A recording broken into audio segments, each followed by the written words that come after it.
మనము రామకృష్ణ పరమహంస గారి ఎలా జీవించాలి అనే పుస్తకం నుండి కొన్ని ప్రశ్నలు సమాధానాలు చూస్తున్నాము. ఒక భక్తుడు ఒక ప్రశ్న అడుగుతున్నాడంట, సంసారంలో ఇన్ని దుఃఖాలు ఎందుకుంటాయి అని. అప్పుడు రామకృష్ణ పరమహంస గారు చెప్తున్నారు, ఈ ప్రపంచం ఏదుందో అది భగవంతుడు ఆడుకునే ఒక ఆట అంట. ఇప్పుడు మనము పిల్లలు ఉన్నారు, ఏదో స్కూల్లో ఒక క్లాస్లో ఒక 20 మంది పిల్లలు ఉన్నారు. వాళ్ళని ఆడిపిస్తూ ఉంటారు. టీచర్ ఎప్పుడు ఇలా నేర్పించరు కదా, కాసింత ఆటలు కూడా నేర్పిస్తూ ఉంటారు. ఆవిడ ఆడుతూ ఉంటారు. ఆడుతుంటే ఆ టీచర్కి ఆనందంగా ఉంటుంది. ఎలా అయితే జ్ఞానం చెప్పడం ఎంత ఆనందమో, అలాగే వాళ్ళు అలా ఆడుకుంటుంటే కూడా ఈమెకి ఇంకా ఆనందంగా ఉంటుంది. అలాగే భగవంతుడు మనల్ని ఆడిపిస్తున్నాడు. మన ఆట చూసి ఆయన ఆనందపడుతూ ఉంటారు. అది ఒక లీల అంటారు.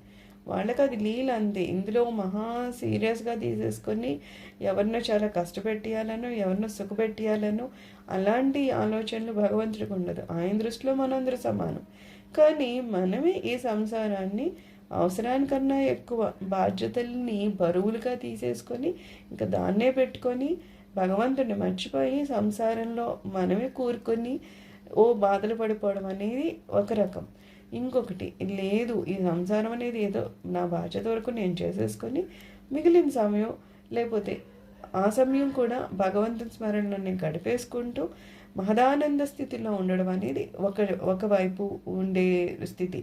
అయితే ఈ రెండు స్థితిల్లో ఏదైనా మన చేతుల్లోనే ఉంది. భగవంతుడు అనలేదు, నా నామస్మరణ వదిలేసి నువ్వు సంసారాన్ని నెత్తిమి పెట్టుకొని బాధపడిపో అని. భగవంతుడు అనలేదు, నువ్వు సంసారం బాధ్యతలు వదిలేసి నా వైపు రమ్మని. ఆయన ఏది చెప్పడం లేదు. ఆయన లీలగా మన చూస్తూ ఉన్నారు. ఇది మన తెలివితేటలు అనమాట.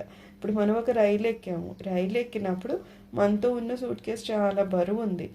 అయితే దాన్ని నెత్తిపి పెట్టుకుంటామా, అమ్మో నా సూట్ కేసు కదా, ఇది నేను నెత్తిపి పెట్టుకుంటానే లాస్ట్ స్టేజ్ వచ్చాక దిగేటప్పుడు నాతో ఉంటుంది అని నెత్తిపి పెట్టుకోం కదా, తీసి ట్రైన్లోనే పెట్టేస్తాం. ఎందుకంటే నాతో పాటు ట్రైన్ వెళ్ళిపోతుంది. అలాగా సంసార ఈ బాధ్యతలు ఏమున్నాయో మనవుంటేనే సంసారం గడుస్తుంది. లేకపోతే ఆ మనుషులు ఎవరైతే నాతో సంబంధికులు ఉన్నారో వాళ్ళ జీవితాలు గడుస్తాయి అనుకోవడం అపోహ మాత్రమే. మనం ఉన్నా లేకపోయినా వాళ్ళ జీవితాలు గడుస్తాయి. అది మనకు తెలియాలి. మనం ఉన్నాం అంటే ఖచ్చితంగా ఉన్నాం కాబట్టి ఏ రకమైన బాధ్యత ఒక అమ్మగాన, భార్యగాన, కూతురుగాన ఏం చేయాలో అంతవరకు చేసేసి మిగిలిన వాటికి మాత్రము బరువుగా తీసుకోవాల్సిన అవసరం లేకుండా వెళ్తే మనం కూడా ఆయన ఆట ఆడిస్తున్నారు, మనం కూడా ఆట ఆడినట్లుగానే సంసారాన్ని నడిపేస్తాం అనమాట. ఏదో కళ్ళకి గంతులు కట్టి వాళ్ళ అమ్మగారిని పట్టుకోని పట్టుకోకుండా పిల్లలు మధ్య మధ్యలో ఇలా వెనక నుంచి కొడుతూ ఉంటారు, చప్పట్లు కొడుతూ ఉంటారు, అరుస్తూ ఉంటారు. ఎందుకు? వాళ్ళ అమ్మ ఎక్కడుంది అనేది ఈ పిల్లోడికి తెలియకుండా ఉండడం కోసం. కళ్ళకి గంతులు కట్టున్నాయి కదా, అందుకని ఆ పిల్లోడు నెత్తికి ఆఖరికి ఎప్పటికో వాళ్ళ అమ్మని పట్టుకుంటాడు. పట్టుకోగానే మాదానందం ఎవరికి కలుగుతుంది? ఆ పిల్లోడికి కలుగుతుంది. అంతకన్నా వాళ్ళ అమ్మకి ఇంకా ఆనందం కలుగుతుంది కదా. అదొక ఆట, అదో ఆనందం. అలాగా మనం సంసారంలోకి వస్తూనే జ్ఞానంతో వచ్చేలేదు. అంటే అది మనము స్వామివారి అంశతోనే పుట్టామనే విషయం మనకు చాలా కాలం తెలియదు. ఎప్పుడు తెలుస్తుంది? ఈ సంసారంలో బాగా కష్ట నష్టాలు పడుతున్నప్పుడు అప్పుడు కొంచెం ఆలోచిస్తాం అన్నమాట. సుఖంగా జీవితం గడిచిపోయిన వాళ్ళు అంత భగవంతుని గురించి ఆలోచించరు. ఫస్ట్ ఎవరు ఆలోచిస్తారు? ఎవరికైతే బాగా కష్ట నష్టాలు కలుగుతున్నాయి, ఇంకేం చేయాలో తెలీదు, ఏ మనిషిని అడిగినా మన సహాయం చేయడు. అప్పుడు క్లారిటీ వస్తుంది. నన్ను నేను ఉద్ధరించుకోలేను, ఏ మనుషులు నన్ను అనుకుంటున్నానో ఏ మనిషి నన్ను ఉద్ధరించడని. మరి ఎలాగా? ఇలా కష్ట నష్టాల్లోనే కూరుకుపోవాలనుకోం కదా, ఇంతకన్నా పైకి వెళ్ళాలనుకుంటాం.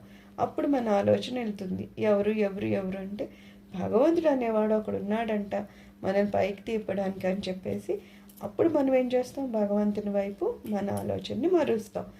అలాగంట ఇలా అయితే ఈ పిల్లోడు వాళ్ళని పట్టుకొని వీళ్ళని పట్టుకొని తిరిగి ఆఖరికి అమ్మ దగ్గరికి వచ్చాడు.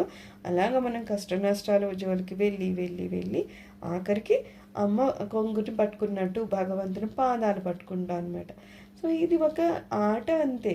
ఇందులో ఇదేదో భగవంతుడు నన్ను ఎందుకంటే కష్టపెడుతున్నాడు అని అడగడానికి లేదు. ఏదైనా ఒక కష్ట నష్టాలు వచ్చినా అవి కూడా ఏమంటారు? పూర్వజన్మల్లోనో లేకపోతే ఈ ప్రారబ్ధ కర్మలో ఈ జన్మల్లోనే మనకి తెలుసో తెలియకో ఎవరినైనా కష్టపెడితే అయ్యే నీకు వస్తాయి. అదే నువ్వు సుఖపెడితే అవి నీకు వస్తాయి. అందుకని ఏమంటారు, ప్రతిక్షణం రామనామ స్మరణ చేయంటారు. నువ్వు స్మరణే చేస్తున్నావు. దీనివల్ల ఎక్కడ ఏ కష్టము నష్టము పాపము నీకు అంటలేనప్పుడు మళ్ళీ కష్ట నష్టం ఎలా వస్తుంది? రాదు కదా. నువ్వు పూర్తిగా కార్యాలే చేస్తున్నావు. నీకు జ్ఞానం వచ్చింది, ఇప్పుడు నీకు అర్థమైంది నేను చేసే ప్రతిక్షణం ఏం చేస్తాను, మళ్ళీ నాకు ప్రతిక్షణం అయ్యే ఎంట పడుతూ ఉంటాయి అన్నప్పుడు నువ్వు చేయాల్సిన పని ఏంటి? ప్రతిక్షణము మంచిగా పుణ్యంగా భగవంతుని నామస్మరణ చేస్తూ ఉంటే ఇంకా పాపాలు వచ్చేది లేదు, దానివల్ల కష్ట నష్టాలు వచ్చేది లేదు. అందుకని ఎవరైతే పూర్తిగా స్వామివారిని శరణాగతి కోరుకుంటారో వాళ్ళకి ఏమన్నా కష్టం వస్తుందా అంటే ఖచ్చితంగా రాదు అని ఆ కృష్ణ భగవానుడు మనకి భగవద్గీతలో కూడా చెప్తారు కదా.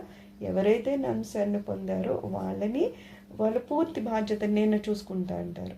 అందుకని అలా మనం శరణ కోరుకుంటే ఖచ్చితంగా మనకి సుఖాలు సంతోషాలు మాదానందము భగవంతుడే ఇస్తాడనమాట.